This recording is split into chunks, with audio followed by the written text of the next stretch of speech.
今日同大家講解嘅係塔羅牌。塔羅牌係一種古老又神秘嘅占卜工具，可以為我哋揭開潛藏嘅真相同埋未來嘅走向，幫助我哋更加理解自己、指引方向和解決問題。如果想更加精準指引到未來嘅方向，問題就需要更加精準。例如問愛情上可以用我如何能夠改善我哋之間嘅關係，或者我需要做出哪些改變嚟增進自己嘅感情，而唔係問佢究竟愛唔愛我。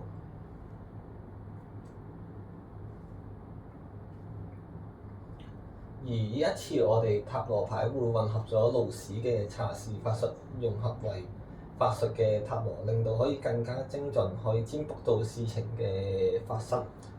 做一個例子俾大家睇，求測者而家已經分手啦，對方會否同翻求測者復合？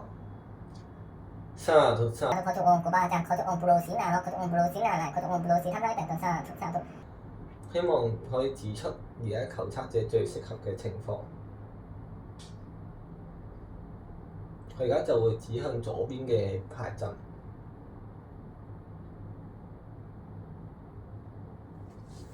我哋就會收起隔離嗰兩沓。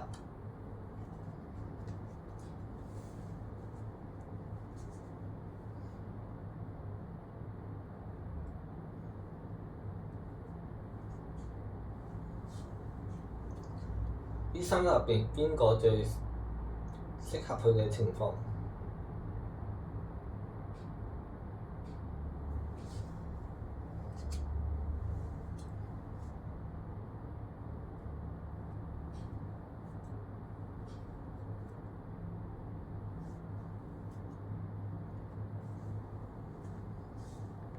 呢六張牌邊張係？